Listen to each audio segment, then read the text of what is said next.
Jean-Luc Ayon Satsang 2, 21 de julho 2022. Então, livre para fluxo de perguntas, o que quiser. Sobre o que querem falar. Irmã, as férias são simples. Elisa, fazemos muitas perguntas sobre o fato de que não fazemos. Há um livro de Bidi que diz em espanhol, é uma ansiedade. Significa, o não fazedor. Quem não faz isso é uma coisa que é muito, muito difícil, porque se você faz assim, Elisa, então, estamos falando do livro, Albert Driot, o livro-árbitro. Diga-me como se diz em francês. Irmão, livre-arbítrio. Elisa, o livro-árbitro.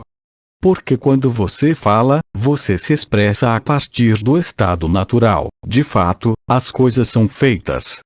Você não os faz. Sim, mas quando quero comer peixe em vez de carne, sou eu que escolho, certo? Não. O fato de você acreditar que tem uma escolha já está estabelecido. Isso é loucura. Risos. Não, é impossível entender. Impossível com o intelecto. Como? Com o mental ou o intelecto. Além disso, quando você tenta explicar, você é expulso. É o segundo, eu que estou explicando. Eu tenho dificuldade em fazer as pessoas acreditarem em mim, mas eu acho difícil de acreditar em mim mesma. Risos. O segundo texto que li ontem, de Nisargadatta, era exatamente sobre isso. O sábio não faz nada. As coisas são feitas. É assim que temos sido chamados há anos, passar da vida para a vida. Não sendo mais a vida, mas a vida. E quando você está na vida, as coisas são feitas. Você pode ser um agente que faz, mas não é você quem faz. Sim. Você é o agente pelo qual isso é feito, mas não é você quem o faz. Se realmente conseguíssemos integrá-lo, seria um alívio muito grande. Faz parte, para quem se sente responsável e depois também tem esse peso de responsabilidade de tomar decisões. O sábio nunca decide nada. A pessoa liberada nunca decide nada. Irmão, mas seu personagem ainda decide, certo? Bem, quero dizer, mesmo que o personagem ache que depende deles, sim, claro. Irmão, o sábio ainda vê seu personagem, mas você sempre toma a decisão e faz tudo isso. Retrospectiva, digamos, porque eu não tenho uma palavra melhor, retrospectiva suficiente para ver que o que está sendo feito através de você. Sim, mas não é você quem está fazendo isso. Elisa, então, essa história que nos contam, que quando você vem, você faz seu contrato de alma e escreve tudo o que você quer, mas isso é besteira dos arcontes.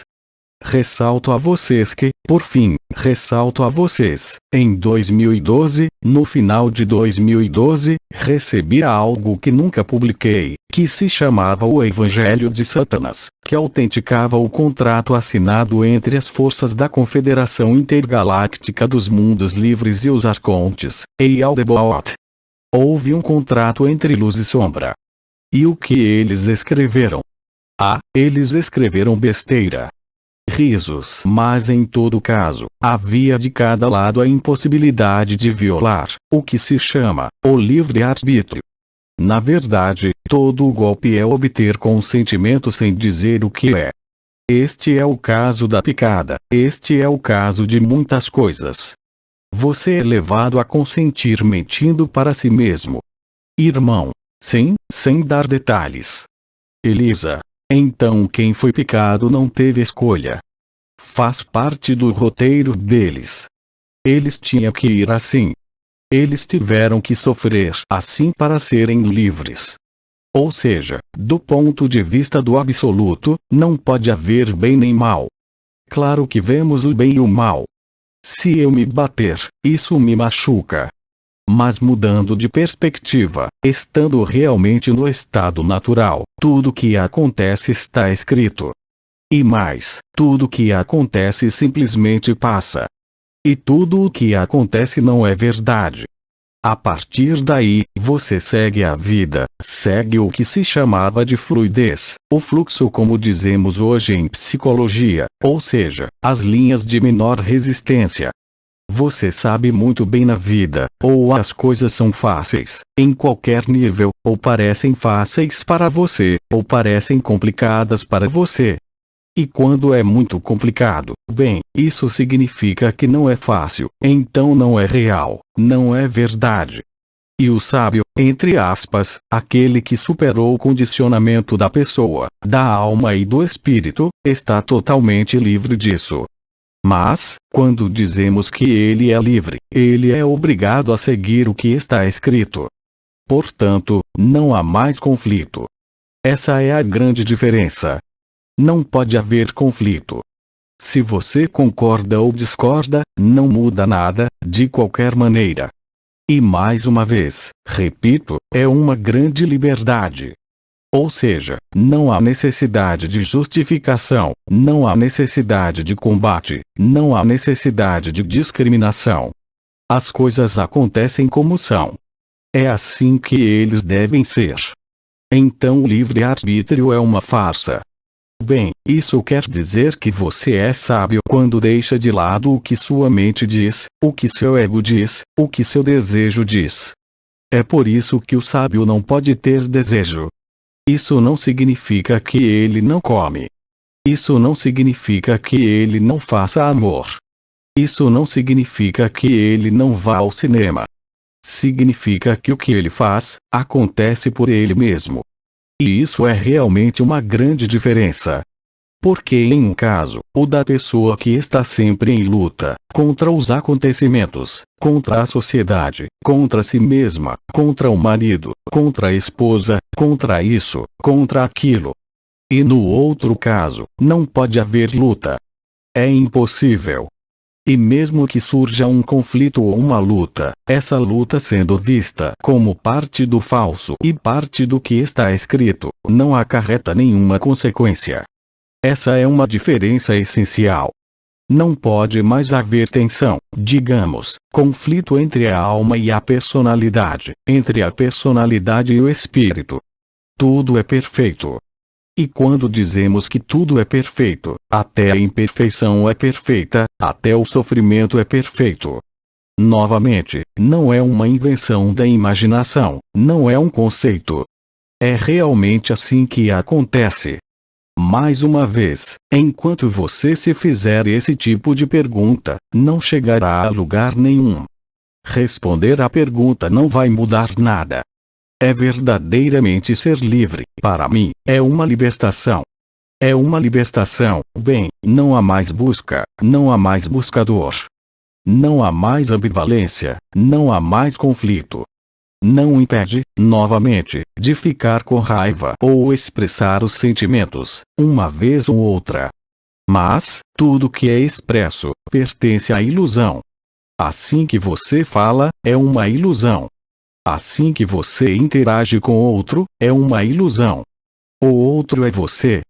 Então, se ele é você, além disso, não há ninguém, isso significa que tudo o que é manifestado, projetado na tela da consciência, na tela dos sentidos, na tela da alma, em última análise, não existe. Então, quão importante pode ser?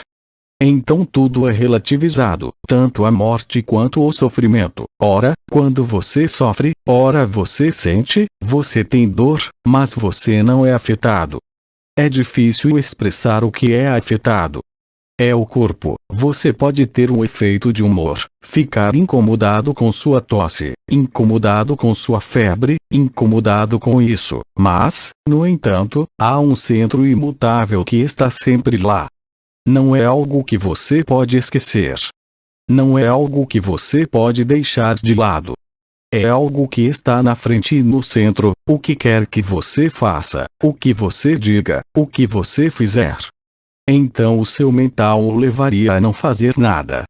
Nisargadatta disse ainda: o mental cria o abismo, o coração o atravessa. É tão evidente ao vivê-lo, que você nunca mais poderá ser enganado por seu mental. Você usa o mental como uma ferramenta, mas não é um mental que o dirige. Você usa sua consciência, mas não é a consciência que o dirige. Porque você sabe que não é nem o mental, nem a forma, nem a consciência, nem a alma, nem o espírito. Você não é nada disso. E ao expressar isso, eu vivo.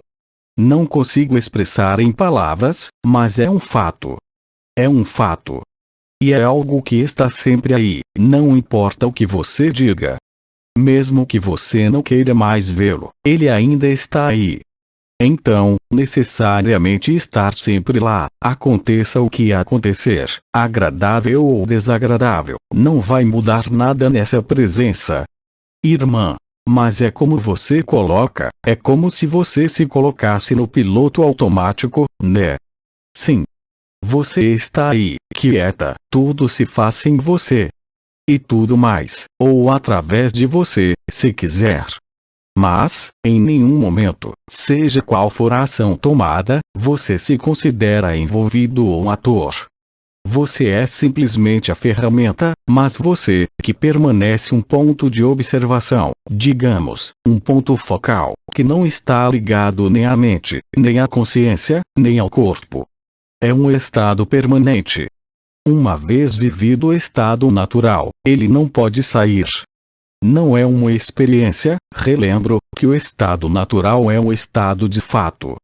Não é algo que pode, ou ser, sim, você pode ter uma experiência do paraíso branco e depois voltar, como em uma EQM, experiência de quase morte, você vive o paraíso branco, você vive o êxtase, você volta.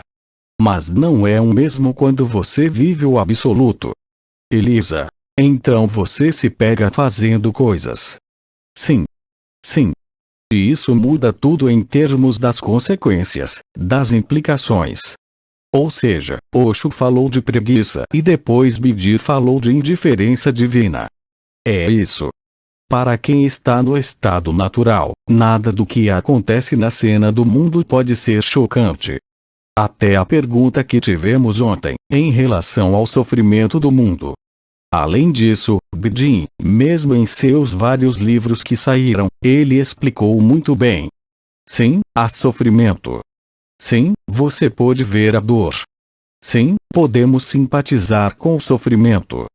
Mas sabemos que isso não é verdade. Mas você também pode se ver em uma cena de raiva, por exemplo. Sim, mas se você tem raiva ou tem rejeição, é porque você não atravessou. Enquanto o sofrimento o afetar, do mundo, você não pode ser livre. Você acredita que é verdade. Se você sofre, é porque acredita que é verdade. No entanto, isso não é verdade. Irmão. Mas se o personagem, ele pode sofrer. O personagem pode sofrer. Você pode vê-lo sofrer, viver a coisa toda, Sim.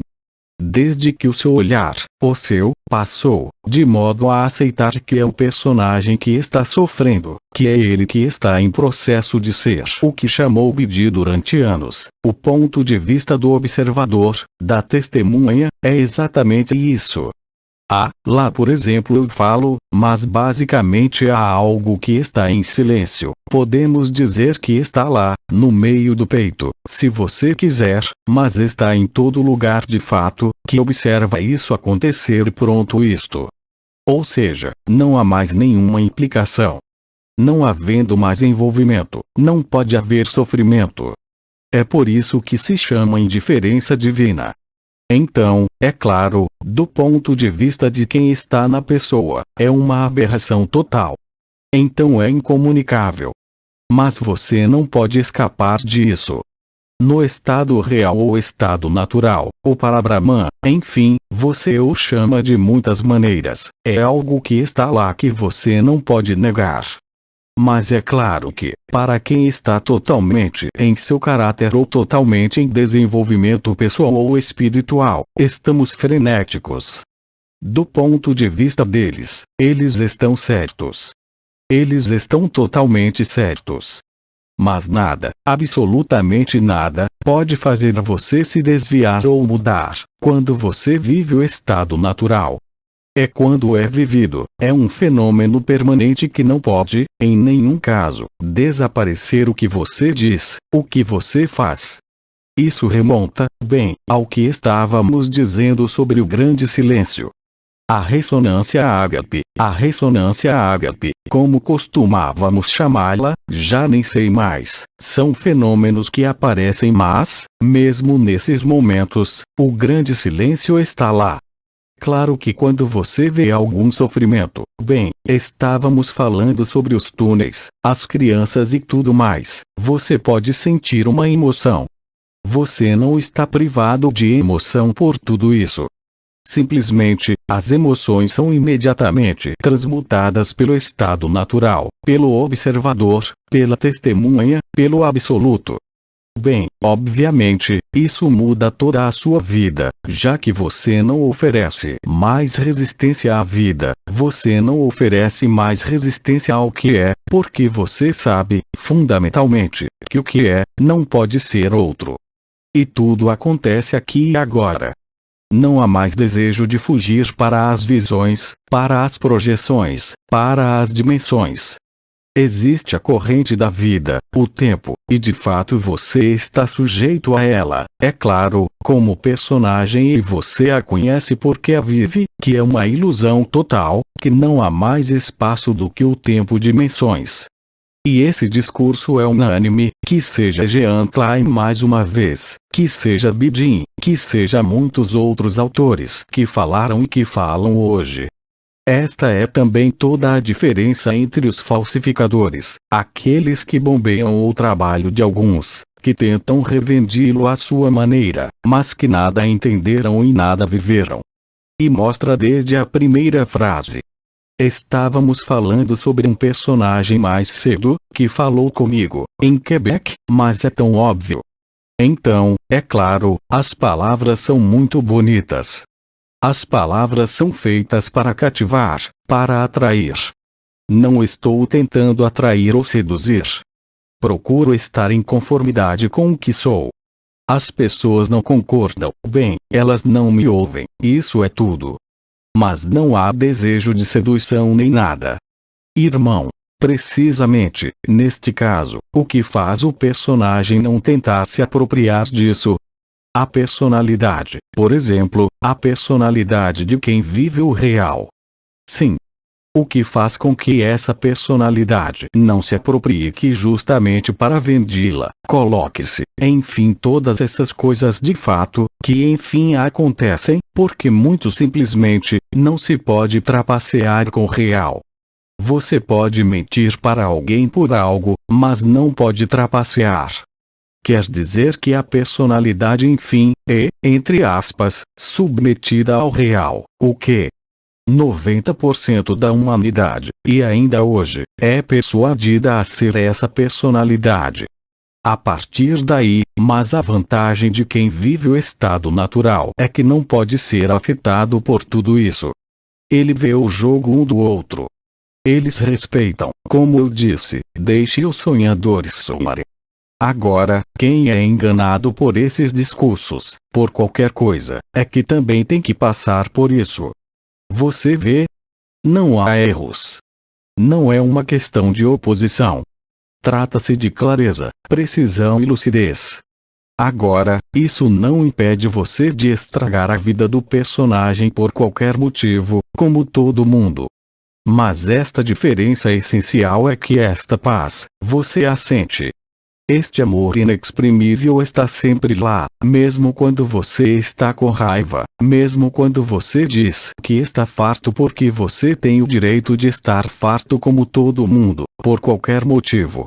Mas, novamente, não pode ir embora. Ou seja, há aqueles que acreditam que ainda são personagem, que acreditam que estão no controle de sua vida, que acreditam que estão no controle de sua decisão. Eles vão falar com você sobre o livre-arbítrio. Bem, estou falando sobre a liberdade da graça, não é a mesma coisa. Eu não tenho livre-arbítrio nenhum. Graça, é isso. É entender e viver que você não tem escolha. E paradoxalmente, não ter escolha o torna ainda mais livre, porque você sabe que nada depende de você. Então não adianta se opor a nada.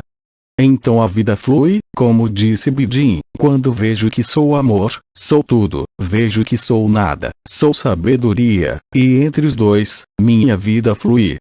E é uma vida que não se diferencia de uma vida de uma pessoa que é uma pessoa. Mas, simplesmente, há essa lucidez, essa clareza interior que nunca o abandona. E não entenda as palavras clareza interior como uma clareza do médium que vê claramente os acontecimentos deste mundo. É muito mais do que isso. Quem vive a permanência do estado natural, vive cada momento como uma perfeição. Ou seja, não há nada a acrescentar, nada a subtrair. Exato. Exato. Tudo está no seu lugar e você nem tenta entender o porquê, é assim ou não é assim. É algo que é necessário. É mais ou menos isso que as crianças passam, não é? Diga novamente. É um pouco como o que as crianças passam quando você é criança. Em algum lugar, sim. O caminho da infância. Existem algumas semelhanças. Quando você é criança, você não se faz perguntas: o que, exatamente? A vida, nós a vivemos. Exato. E a grande vantagem é que você não precisa mais se fazer perguntas. É um alívio e uma libertação. Quando digo que é um relaxamento total, na verdade é isso. Mais uma vez, isso não impede você de ficar doente, de sofrer, de ter problemas para resolver como qualquer ser humano. Mas a maneira de ver as coisas é profundamente diferente. E você não pode escapar disso. Ou seja, não é uma escolha. Não é, você diz para si mesmo: bem, agora é o personagem que comanda. Não, você não pode, você não pode. E todas as pessoas que vivem isso, dizem a mesma coisa. Não é algo extraordinário. É absolutamente comum. Como a vida. O sonho é assim. A passagem do tempo é assim. Depois a posteriori, então você percebe que, estando no estado natural, que até as escolhas que você fez no passado, decidir se casar, fazer esses estudos, viver tal coisa, viver em tal país, em tal região, já foram escritos. A partir daí, você não pode ter mais tensão. E acima de tudo, você não tenta saber o próximo momento. Isso é muito importante. É que não há mais necessidade de se proteger ou de saber o que vai acontecer. Porque você está tão, goste ou não, imerso no momento presente, que não pode ser de outra forma. Então, claro que irrita quem não está nesse estado, porque é totalmente ilógico em relação ao funcionamento da pessoa, ao funcionamento da sociedade, às regras e às convenções sociais e morais. Mas você não pode ignorá-lo. Ou seja, você não pode mudar para agradar o outro. Você não pode se adaptar para se conformar com. Então, no começo, é claro, há períodos de ajuste, de conflito, porque é claro que os outros veem você como um alien maluco, o quê? E, no entanto, você não fala mais de espiritualidade, não fala mais de nada. Você está apenas lá. E é de fato, repito, um grande alívio, um alívio muito grande. Você não precisa mais entender o momento, não precisa mais se proteger do próximo momento nem nada. Então, sim, é isso, você está inteiramente presente, você não está em outro lugar além do aqui e agora.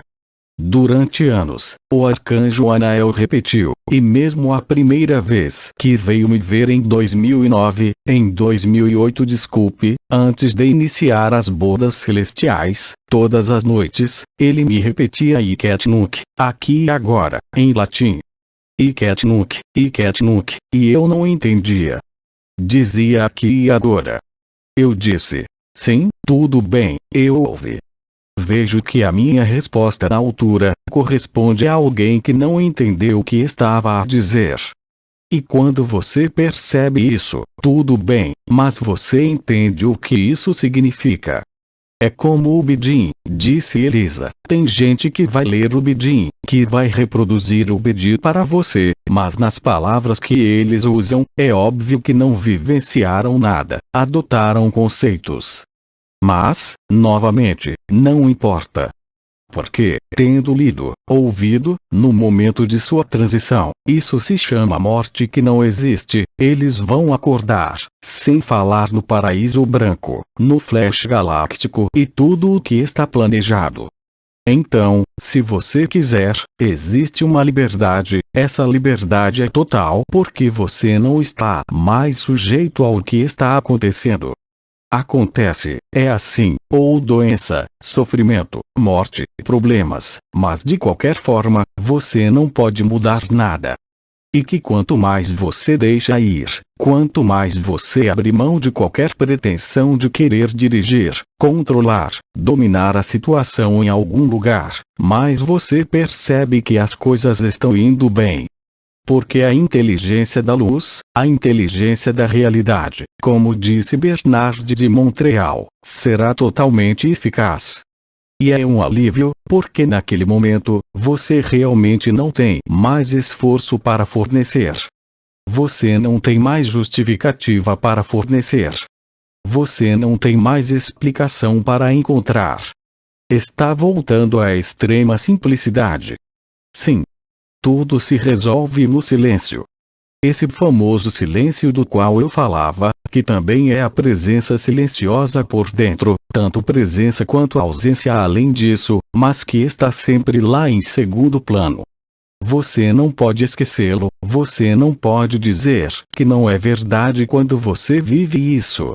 Mais uma vez, quando você descobre o estado natural, você sabe que é isso, para todos parece o mesmo.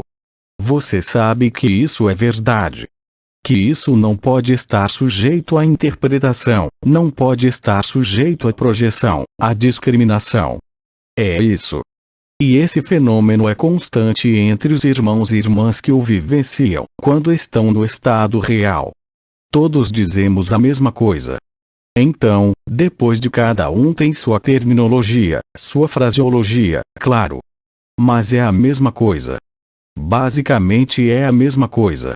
E, de fato, nesses momentos, você vê o tempo passar, é claro, mas como você está estabelecido no não-tempo, há essa paz e esse silêncio que estão lá permanentemente. Mesmo que o personagem de repente decida ficar com raiva por uma razão ou outra, esse tipo de paz, de silêncio, de presença, de ausência, está sempre lá. Então, é claro, há certos relevos de caráter, comportamento, temperamento, que vão mudar. Mas você sempre permanecerá, ao mesmo tempo esta pessoa, ao mesmo tempo este corpo que está aí. Bidim, toda a estratégia de Bidim durante sua vida, como quando ele entrou em 2012 nas primeiras canalizações, foi dizer: você não é esse corpo.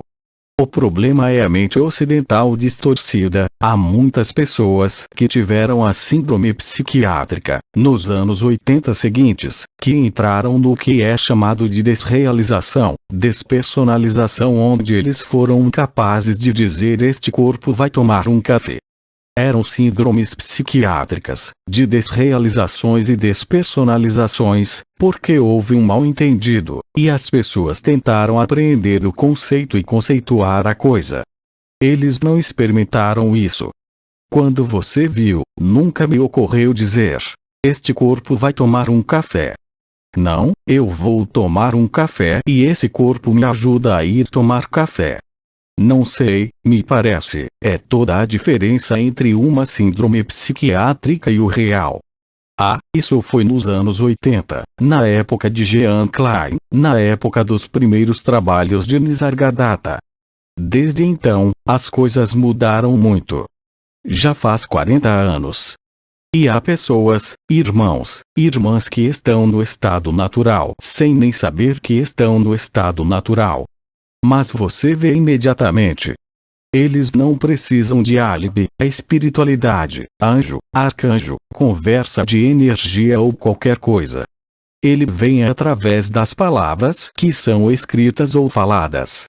Também se reflete na vida da pessoa.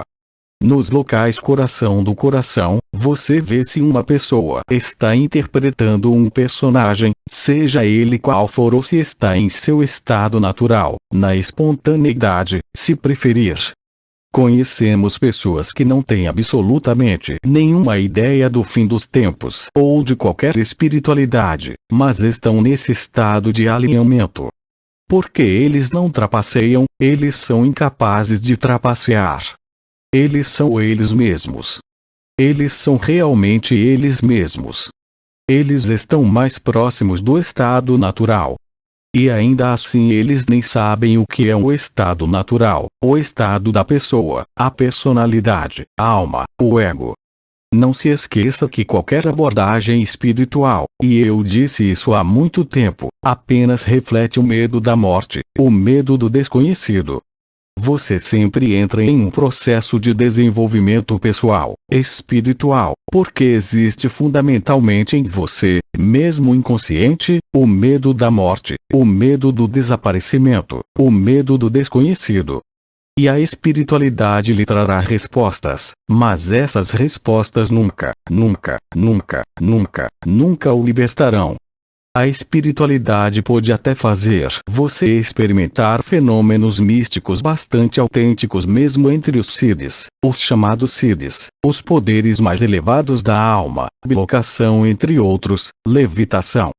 É tudo cinema. Ainda é luciferiano. A espiritualidade é a maior, as religiões em primeiro lugar, é claro, e a espiritualidade são as maiores fornecedoras de ilusões, que o impedem de estar neste estado natural. Porque você deve obedecer a visões, vibrações, concepções, pesquisas, esperanças. No estado natural, nada disso existe. Mesmo que existisse antes, não existe mais. Mais uma vez, como disse ontem Oma, ele vem repetindo há vários meses. Quanto mais avançamos no tempo, mais avançamos em direção ao evento, cuja data ninguém sabe, mais simples se tornará, porque não haverá mais nada. E o ser humano nunca é tão bom quanto quando está no fundo do buraco. É aqui que a resiliência aparece.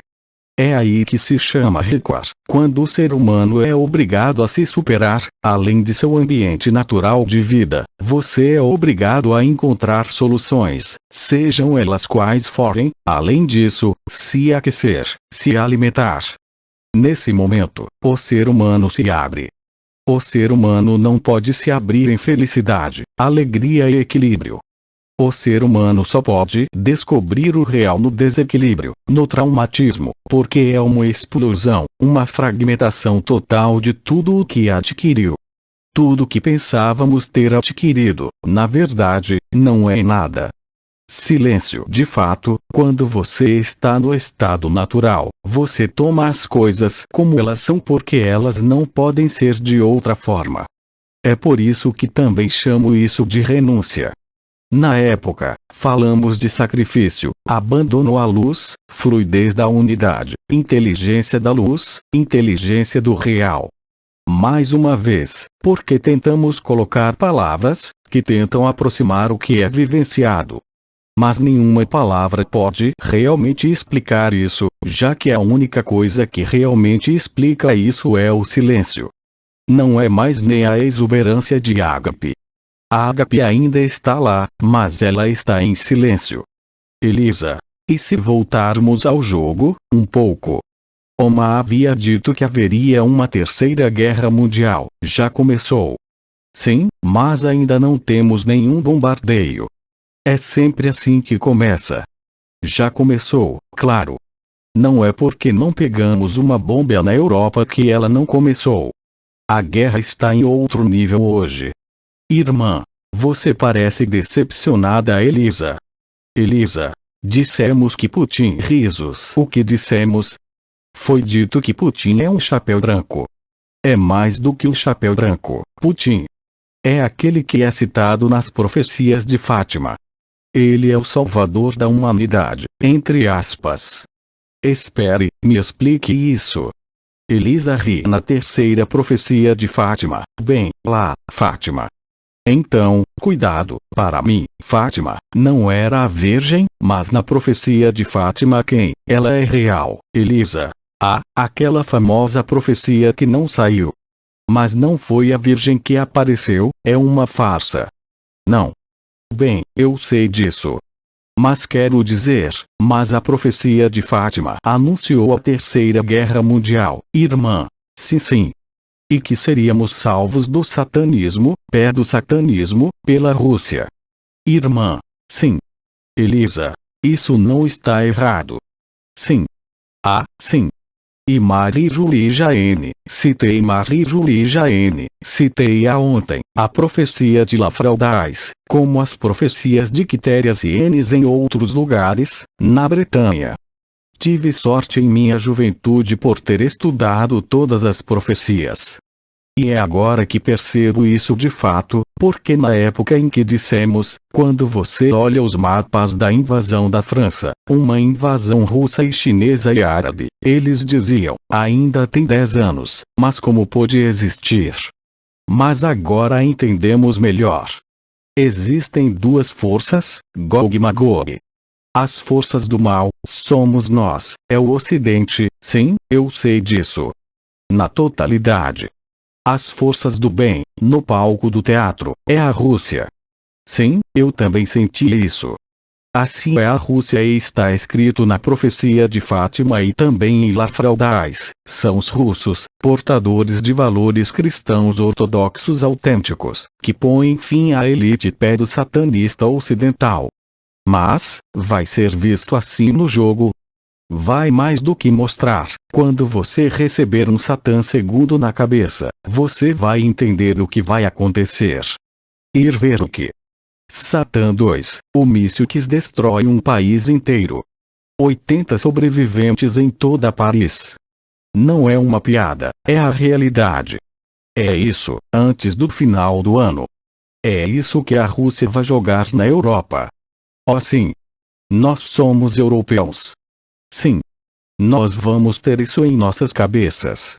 Risos, irmã. Mas você está longe de Paris. Paris será destruída, Lyon será destruída, Troia será destruída. Pelo Mediterrâneo, haverá um tsunami e a invasão de chineses e árabes. Está acabado. A Europa acabou. Na Europa, fomos o mais longe possível no travestismo, no satanismo. Putin disse isso, o primeiro alvo é Londres, a cidade, segundo alvo, Paris. Irmão, não são os Estados Unidos. Ei! Irmão, ele não está falando dos Estados Unidos porque os Estados Unidos são todos iguais, os Estados Unidos têm New Madrid, que está se desfazendo, isso é real. Elisa. Mas então, esse Trump, o que ele está fazendo aqui? Quem? Trump. Trunfo. Ele faz parte da cena teatral. Sim, mas quero dizer, como ele está? Ele apoia Putin ou não? Então, Trump, Putin, Xi Jinping fazem parte do que vocês chamam de chapéus brancos. Mas agora, se você forçar a lógica cartesiana até o fim, porque aqueles bastardos de chapéu branco deixaram o genocídio prosseguir de qualquer maneira? Eles não poderiam ter feito suas coisas antes. Isso também, eu também achava. Então, chapéus brancos, chapéus pretos, bonés brancos, bonés pretos, é a mesma coisa. Sim, mas talvez não conseguissem.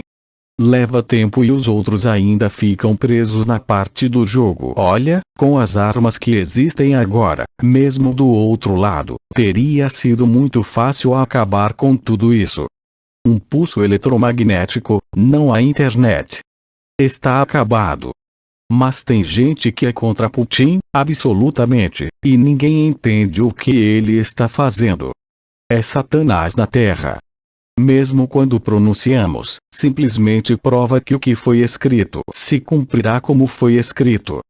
Estou lhe dizendo, tendo estudado, se são as profecias de Melanie em La Salette, se são mesmo as profecias muçulmanas que você tem no Alcorão, é óbvio, é isso que estamos no processo de viver. Além disso, todos os muçulmanos estão cientes de que é o fim dos tempos, eles sabem disso. Todos eles sabem disso. Enquanto os ocidentais cristãos, finalmente, os ocidentais foram tão lobotomizados que continuarão suas vidas como se nada tivesse acontecido. Saímos, foi assim, falei sobre isso em 2017, antes da eleição de Macron. Eu havia dito que os franceses votariam no anticristo. Eles fizeram isso. Até o reelegeram. A partir daí, o que você quer que um povo que, mesmo enganado, vote em seu próprio tirano, seja poupado?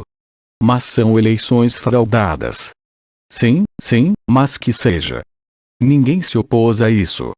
Nenhum político se opôs a isso. Então somos todos culpados. Absolutamente todos. Porque ninguém foi capaz de se opor. Então não importa que fomos hipnotizados pela TV, que eles mexeram nas eleições e afins, o resultado está aí. E agora, quando você olha para as cartas de profecia de Marie-Julie Janes sobre o que iria acontecer, é exatamente isso que está acontecendo. Quando você olha para a capa da Profecias de Nostradamus, que mostrava o parlamento que foi construído apenas 200 anos depois, completamente destruído com a ponte, ali, que está na frente, com 81 sobreviventes em toda Paris. Esta é a realidade estrita. E é agora. Isso não depende do relógio celestial com Nibiru ou do flash galáctico quando estaremos alinhados com Sagitário A, ou seja, a partir de 19 de novembro, creio. Todos os anos estamos alinhados com isso, mas é por volta de 19 de novembro, sim, nessa área. Mas agora os eventos terrestres, humanos e sociais estão aí. Se você quer sobreviver ao que vai acontecer na Europa, você não pode ficar na Europa, você tem que ir para a América Latina. E a Espanha? Eu não me importo se sobrevivo ou não. Não faz sentido porque eu nunca nasci. Eu também. Mas a Espanha também será. E como? Com seu chefe. E como? Onde estão as bases da OTAN? Mas há muitos deles, também aqui na Espanha. Nas Bardenas, é uma das maiores bases aéreas da OTAN. Durante a Primeira Guerra Mundial, qual país sediou os contingentes americanos? Espanha. Não sei. O karma maior é a França, logo depois vem a Espanha, na Europa, eu falo. Logo depois, há a Espanha. Irmão. E na América Latina não tem, quem? Na América Latina não tem, depende do país. Mas, de fato, quando você vê que todos os bandidos lá compraram terras na América Latina, porque eles sabem que existem países que serão preservados. Mas, protegido de quê? Bombas, sim. Mas, mesmo nas bases subterrâneas, quando há um flash galáctico, eles criaram os Deepan de Darkvorn e as bases militares, por todo o planeta, os túneis. Mas o que você quer que ele resista à radiação gama? Eles são loucos. A radiação gama passa direto pela matéria. Então eles vão morrer no subsolo em vez de ao ar livre. Isso é tudo. Irmã, o que criará o tsunami no Mediterrâneo? O que irá desencadear o tsunami? É a fenda. Sabe-se que há uma fenda no fundo do Mediterrâneo. Antes de tudo, basta olhar para o que os Zetas dizem sobre o que vai acontecer a seguir. É exatamente isso. A falha da Nova Madrid está na fase final de ajustamento. Isso é claro, poderia ser de um instante para o outro, mas verdadeiramente de um instante para o outro. Não está a anos de distância, está agora mesmo. Poderia ser aqui. Eles estão em vigilância, toda a linha explodiu. Nova Orleans explodiu ao longo do Mississippi, espalhou-se. Quando isso acontecer, quando a linha da falha chegar a Quebec, está tudo acabado. Os Estados Unidos vão se dividir em dois: tsunami do Atlântico e, mais tarde, tsunami do Mediterrâneo, porque há uma falha no meio do Mediterrâneo. E isso é acionado no momento.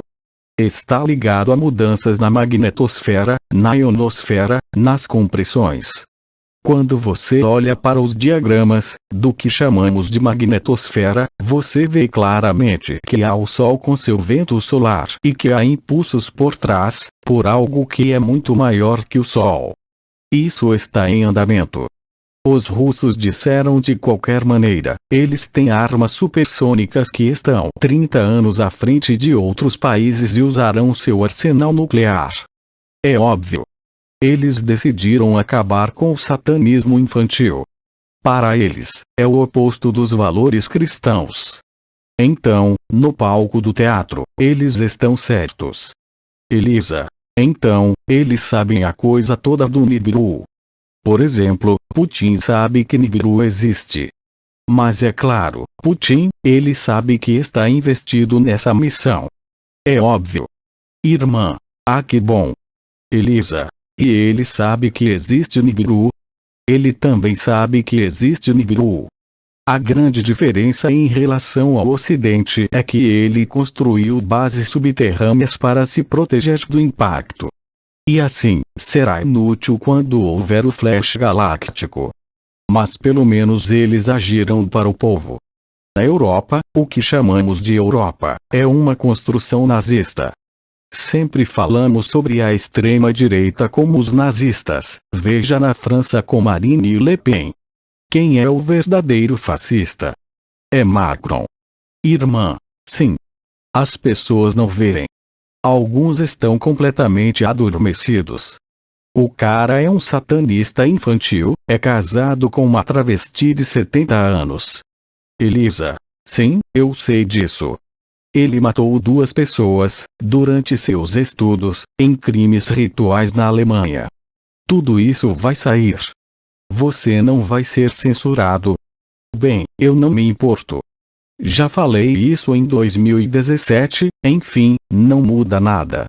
Irmã. É muito agora, é muito. Em 2017, lembro-me muito bem nas eleições, avisei a todos. Estávamos no CAMAS, foi entre as 2 turnês. Dizem-nos: você vai assinar seu contrato de morte. Está escrito, está escrito. Não há nada que possamos fazer sobre isso. Simplesmente, é necessário estar lúcido sobre isso. Então, Nibiru ou não Nibiru, eu vou te dizer, com o que eles estão preparando para nós lá, antes do final do ano. O míssil Satã com 16 ogivas nucleares, toda a França é destruída. Irmã. Nos morremos com energia nuclear. Como? Qual importância tem? É uma curiosidade. Depende da sua distância do local da explosão. Você pode morrer com a explosão, pode morrer com a irradiação, sim. Você pode morrer, mais tarde, de radioatividade. As imagens que eu tinha há muito tempo, não eram muito bonitas. Havia pessoas andando em trapos, já que não havia mais habitat, não havia mais nada, com a pele queimada, áreas pretas na pele ligadas à radioatividade. Porque esse é o evento humano. O evento humano não é o evento coletivo. E que de qualquer forma, o evento humano, o que eu chamo de apocalipse nuclear, acontece na semana anterior ao dia do juízo final, como se costuma dizer, ou seja, o flash galáctico ou Nibiru. E isso não pode ser uma projeção, para eu te dar datas já que, conforme Nibiru avança e recua, sua velocidade é relativa, não podemos saber quando é. Por outro lado, os eventos humanos estão programados há muito tempo. Basta olhar para a Agenda 2030. Basta ler o Grande Reset e você entenderá que tudo o que está sendo feito é exatamente o que eles querem. Falta de comida, você vai ver que daqui a alguns meses você vai ter passes de combustível, vai ter uma certa quantidade de litros de acordo com seu trabalho. Se você não trabalhar bem, você não terá mais gasolina ou terá que pagar 4 vezes o preço por ela. A escassez de alimentos é anunciada em todas as profecias, seja Alois Irumayer, o profeta russo, seja Baba Vanga, a mística cego-búlgaro, todas descrevem a mesma coisa. As pessoas ignoram isso. Você vê, eu tive a chance de estudar todas as profecias quando eu era jovem. Na época eu não entendia o porquê, mas hoje faz sentido, o que é exatamente isso que está acontecendo. E não é no ano que vem, não é daqui a 2 anos, e agora? Elisa, estou com calor. Risos, vai ser muito quente. Vai ser muito, muito quente. Mas, mais uma vez, será a melhor oportunidade de perceber, para quem ainda tem medo disso, que é uma cena de teatro. É tão grande, tão grande. Eu não quero sair daqui mesmo que, irmã. Mas não, vai ser a mesma coisa. Elisa, se a água subir tanto, bem, eu não posso mais. De qualquer forma, você tem um lugar na primeira fila para o tsunami do Mediterrâneo. Sim. Eu não ligo porque vou me mudar. Quero ir morar perto do mar, ficar mais perto do mar. Eu vou ter água aqui, ali bem pertinho. Jean-Luc ri. Que bom, não preciso mais descer. Não saberemos para onde nos virar, não saberemos o que pensar. Estaremos completamente perdidos. Mas é precisamente o fato de estar perdido que o libertará. De qualquer forma, não quero correr. Você não pode morrer porque você nunca nasceu. Eu disse, não quero correr. Ah. Não, mas você não pode correr ou morrer. Essa é a grande piada. É que por ocasião deste evento coletivo ou humano, mesmo que não sejam iguais, ainda que sejam mais ou menos semelhantes, as pessoas perceberão que nunca nasceram. Todo mundo vai correr. Eu não posso correr. Risos. Todos nós vamos morrer, mas como nunca nascemos, não podemos morrer. Este é o grande paradoxo. Mas é exatamente isso que está acontecendo. Então, Putin, é interessante o que você diz, porque eu não tinha um motivo concreto, mas esse cara sempre me surpreendeu, eu não sabia, não podia. Já o Macron, por outro lado, você pôde ver sua energia muito claramente. E até Sanches. Mas não havia nenhuma razão especial para eu dizer que um russo poderia me deixar um pouco, não indiferente, mas, disse a mim mesmo, há algo ali. Intuição. E a guerra de todos contra todos e o combate é escatológico do fim dos tempos, do bem contra o mal. E o bem, não são os países em que se acredita. O bom é verdadeiramente a Rússia. É o único país que manteve a ortodoxia. Mas mesmo assim, o mestre do mundo é a América. Que mestre do mundo? Eles não são mais mestres de nada. Sim, mas eram. Escute. Geopoliticamente, hoje você tem o BRICS se opondo ao G7, todos estão se juntando ao BRICS. Acabou, o Ocidente está morto economicamente, financeiramente, não existe mais. Faz parte da Terceira Guerra Mundial. O Ocidente já perdeu. É que fomos tão privilegiados, em algum lugar, desde o início do século XX com o desenvolvimento técnico, nosso dinheiro, que esquecemos o essencial, falo coletivamente. Tanto eu como todos os outros. Então chamamos o povo da América, o terceiro mundo, o quê? Elisa está se referindo à América do Sul. Sim. Não devemos esquecer que os americanos, mesmo assim, são europeus para começar, que mataram e massacraram os povos aborígenes. Isso também no nível kármico, não é muito bom. Como os espanhóis eles também se misturaram com as pessoas de lá. Karma existe no palco do teatro, é real. Portanto, existe o karma individual e, acima de tudo, o karma coletivo. E o karma da Espanha também não é muito bom. Eles eram conquistadores. Irmã, Pronto, não há mais karma. Tudo isso está acontecendo bem diante de nossos olhos. Por isso é urgente, digo, tentar aproveitar os momentos de paz, os momentos em que podemos estar na natureza, os momentos em que vamos estar em El Caminho del Rei, no barco a visitar, estar realmente na vida do instante, o que é. Muitos de nós ainda estamos trabalhando e temos pouco tempo. Eu tenho todo o meu tempo. Passo o meu tempo no meu terraço, sentado na minha cadeira sem fazer nada. Mas ainda há pessoas que estão muito ocupadas com suas atividades. Mas eles terão tempo, quando não houver mais nada, eles terão muito tempo. Elisa, mas é isso que vai ser perigoso. Porque as pessoas não sabem fazer nada. Sim. Irmã, acima de tudo, se há crianças, não podemos fazer nada. Além disso, você verá como os ocidentais são especiais. Há livros que saíram, oficialmente, The Great Reset de Klaus Schwab, que explica, página por página, mais de 300 páginas, tudo o que vai acontecer. Este é o plano que eles seguem. Tem muita gente que não quer ler, deram para as pessoas, não querem ler. Então esse é exatamente o plano. O Covid foi criado no laboratório, era para surgir em tal data, ética, etc. Tudo isso, eles programaram. E assusta tanto as pessoas que elas nem querem ler. No entanto, é acessível a todos. Não é um trabalho secreto esotérico. Sim, mas qual é o ponto, já que, de qualquer forma, nada pode ser feito a respeito? Exato. Sim, mas falo pelos incrédulos, não falo por nós.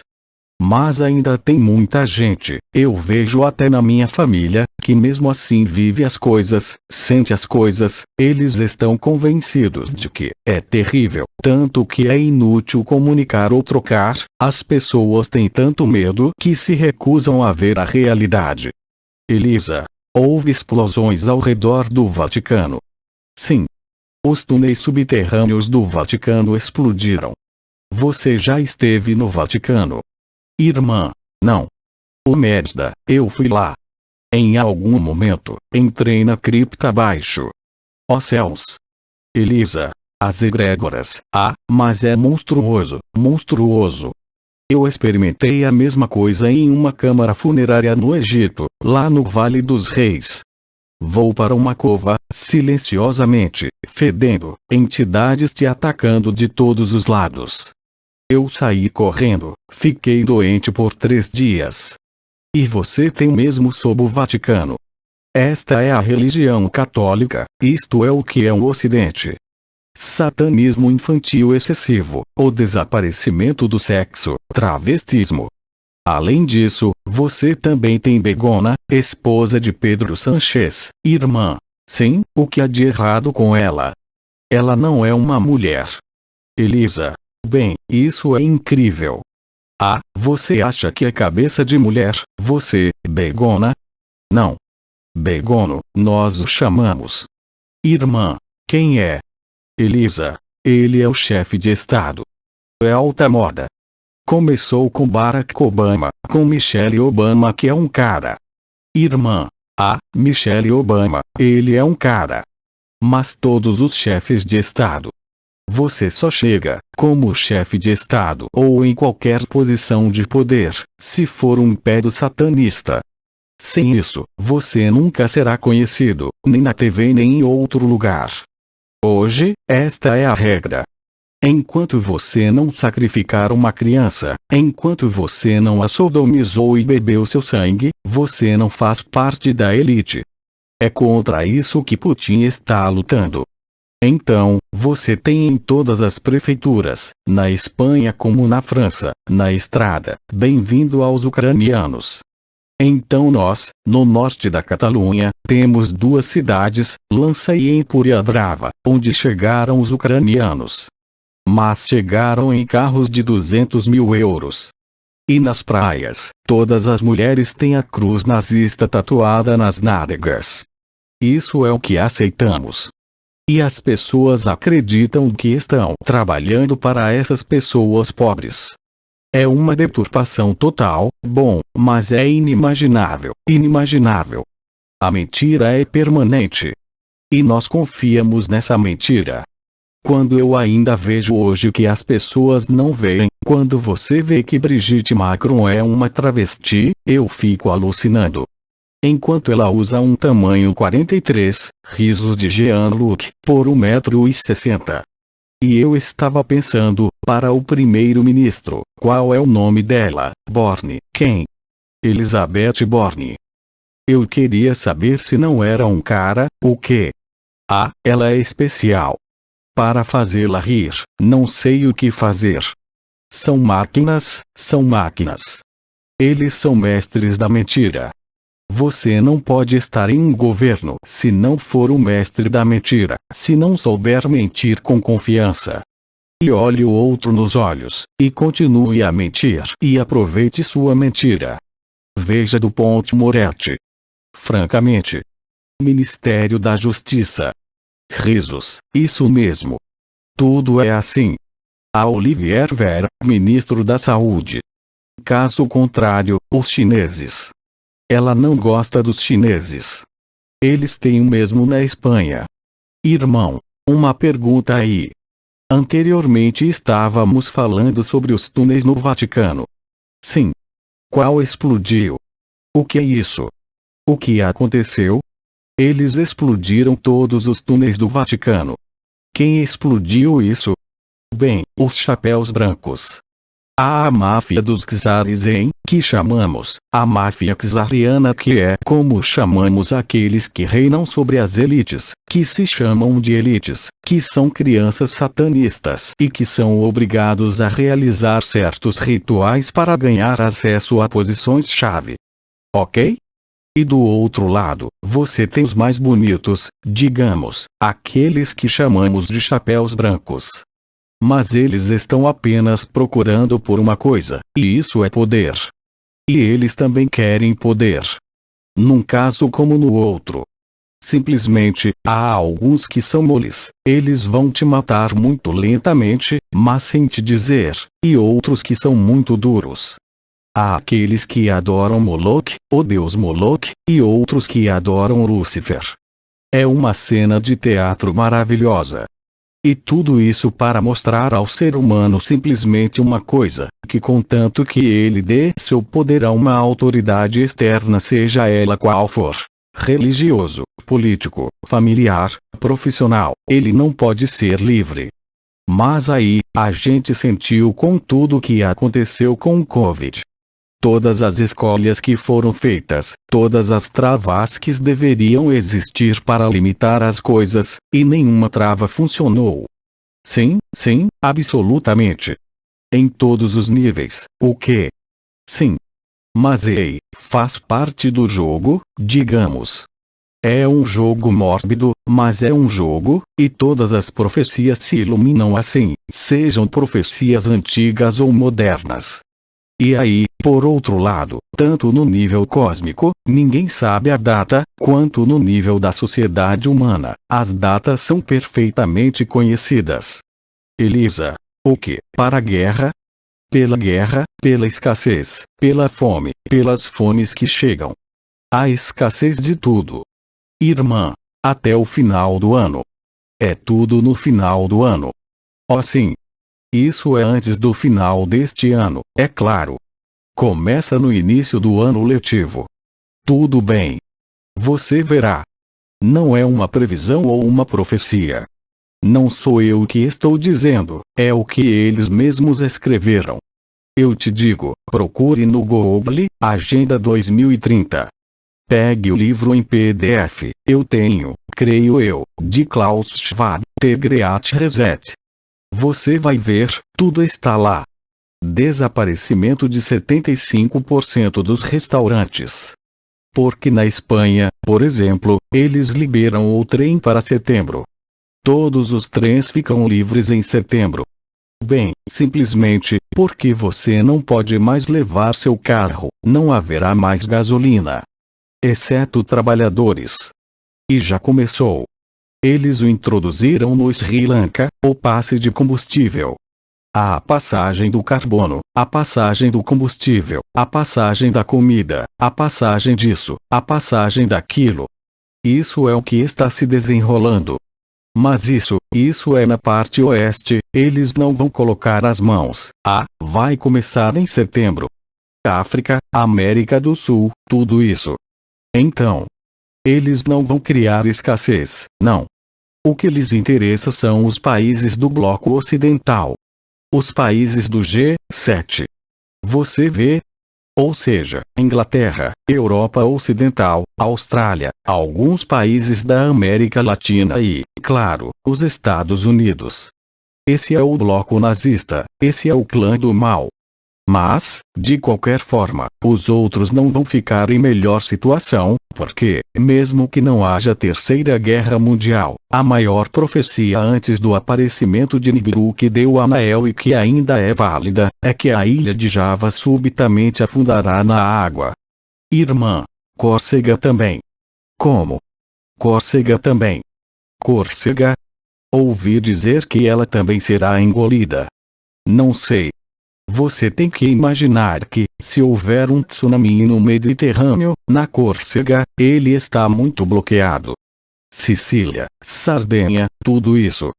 Então, mais uma vez, não sei a data em relação ao cósmico, porque ninguém pode saber. São eventos humanos. Apenas leia. E aí quando você vê que há 3 anos eles estão seguindo o plano mês a mês, tudo está planejado. Por sorte, as 100 maiores fábricas de alimentos do mundo foram incendiadas. Agora, o jejum é muito bom para encontrar a verdade. Elisa, era isso que eu ia dizer. Irmã, é um jejum forçado. Jejum forçado. Elisa, teremos a fila para sair. Irmão, haverá revoltas porque se não houver mais comida para comer, todas as circunstâncias, e como estamos lotados na cidade, haverá revoltas.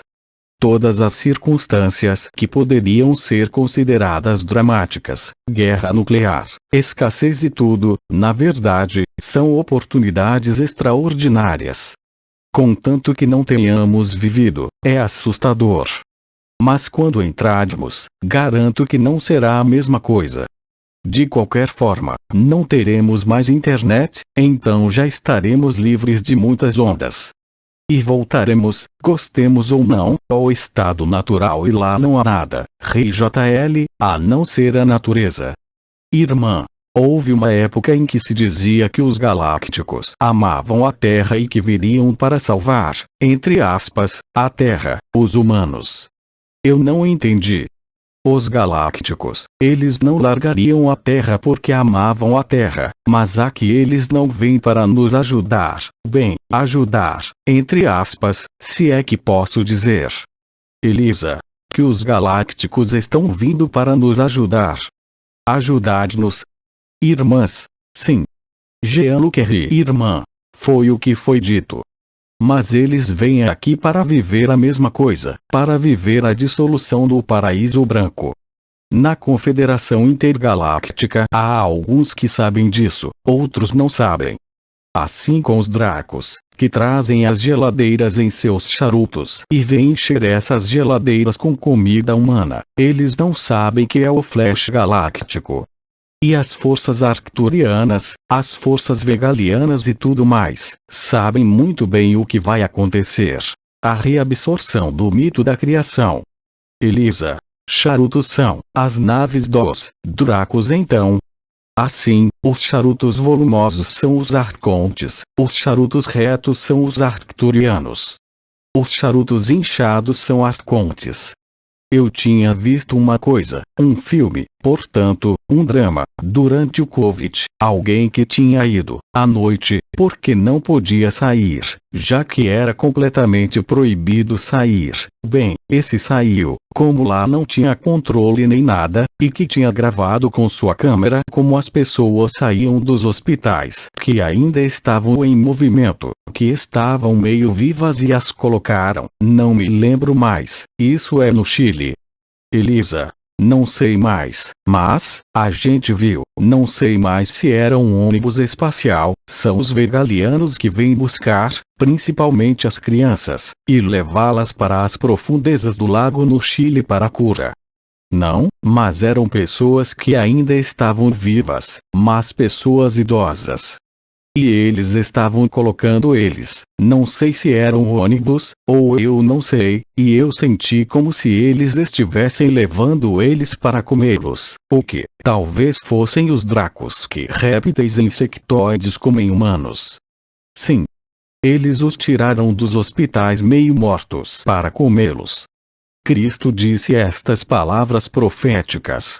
Não é quem come que ganha, é quem é comido. Irmã. Sim. Porque aquele que é comido transmite sua informação.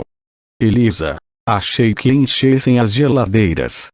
Irmã. Comparado com as crianças, elas foram levadas. As crianças, você disse. Irmã. As crianças, o que você estava dizendo, elas foram levadas em ônibus espaciais? Sim, isso é no Chile. Tínhamos, qual era o nome do jornalista chileno que veio, na época? Ela era uma amiga na época e se especializou em cuidar de crianças, que foram levadas pelos vegalianos. Eles vieram, os pequeninos lá, para os hospitais, eles voltaram, eles pegaram uma criança e levaram para a nave. Eles mergulhavam no lago, não me lembro como se chama o lago lá no Chile, e traziam as crianças de volta pela manhã, curadas. Era muito conhecido na época, muitos relatos sobre isso. E de fato, quando você disse, a confederação vem para nos salvar, mas é justamente o fim que nos salva. É a destruição do que é falso. Isso é o que nos salva. Sem isso, teríamos girado perpetuamente no sonho. Você nunca sai de um sonho quando está sonhando, é excepcional, exceto por um sonho muito intenso, onde você acorda. Por outro lado, quando você tem um pesadelo, é muito comum você acordar, a mesma analogia. Irmã. Hora de dormir. A mesma coisa. Quando você está sonhando e é bom, não há razão para você acordar. Elisa. As últimas notícias que li, mas sem entrar muito nisso, acredito que Putin, há alguma coisa, ele liberou gás para a Europa. Isso significa que ele vai prolongar a agonia? De jeito nenhum. Ele entrega 30%, ele entregou o gasoduto Nord Stream com 30% de entrega, o que não corresponde nem a 1/3 das necessidades. Somos totalmente dependentes do gás russo. Portanto, não há mais gás russo, não há mais vida, não há mais economia. Mas ele mandou um pouco mesmo. Irmã. Ela gostaria de diminuir um pouco o tom. Risos. Apenas o suficiente para trazer um pouco de dinheiro para produzir em massa esses Satas 2, lá. Elisa. Comece a aumentar o preço. Ah bem, você já viu o que está acontecendo com gasolina e comida? Não é nada. A comida é horrível. Você compra quase nada e custa uma fortuna. Mas parece que em outros países é ainda pior. Na Colômbia, a comida é muito cara. Irmão, na Colômbia eles não produzem seus próprios alimentos porque são, Elisa. Eles não estão preparados porque exportam. Irmão, sim, é isso tudo, e eu sinceramente acho que, no momento, ainda não vimos nada do show. Elisa. Ela me disse, Patrícia, que como aumentou tanto, quando ela estava lá, que ela queria comprar lentes de contato e coisas baratas, não tem mais. Não há lentilhas, não há mais coisas. Na França, você ainda não tem mostarda. Irmã. Não. Temos em todas as lojas daqui, e você vai na internet, bem, fora os coringas que te cobram 70 euros pelo pote de mostarda, você pode comprar mostarda Maille pelo preço normal. Irmã. Sim. Mas sim. Não há mais, mas há alguns na internet. Sim, claro. Na verdade, é o mesmo quando anunciaram a escassez de óleo de girassol na França. Nós, na Espanha, recebemos paletes de petróleo francês. Elisa. Sim, a 13 e poucos euros o litro. Ei. Então era 0,90 centavos lá, 3 euros. 3 euros. Multiplicado por 3. Mas isso não é escassez organizada. São apenas os comerciantes que tiram o máximo proveito disso. Irmã, é extorsão. Então, no momento estamos em hiperinflação, mas ainda não estamos em desabastecimento. Irmão, eles estão irritando. Elisa, vamos nos divertir, então. A vantagem é que quando você está livre, no estado natural, você faz uma refeição a cada 3 dias, tudo bem. Elisa, o que você é? Eu faço uma refeição de verdade, a cada 3 dias. Caso contrário, eu como proporções ridículas. Elisa, lá hoje vamos fazer um churrasco de peixe. Como você diz? Irmã, um churrasco de peixe. Elisa, então peixe. Sim. Peixe de churrasco. Oh, isso é bom. Risos. Irmã, eu vi, eles limpam as sardinhas. Elisa, e depois também saladas. Vamos comer bem hoje. Vamos aproveitar. Talvez depois não consigamos. Irmão, isso. Você prefere que eu anuncie esta tarde BD no YouTube do que no Facebook? Para você, é mais fácil ou não? Elisa, no YouTube. Para mim é mais fácil porque lá, eu sei como funciona. Bom, então eu anuncio no YouTube no canal do YouTube da Elisa Bernal Ezenius. Pronto. E então, aqui está Elisa Bernal. Elisa Bernal, ponto. Bem, sim, é Elisa Bernal. Vou linkar seu canal no YouTube. Transcrição do áudio. Equipe Ágape. Tradução. Edmundo Dantes Pacheco. Revisão. Marina Marino. Fonte da imagem. https://www.facebook.com/groups/293 89 37 47 35 24 84/pdf link Satsang 2 Jean Caio 21 de julho 2022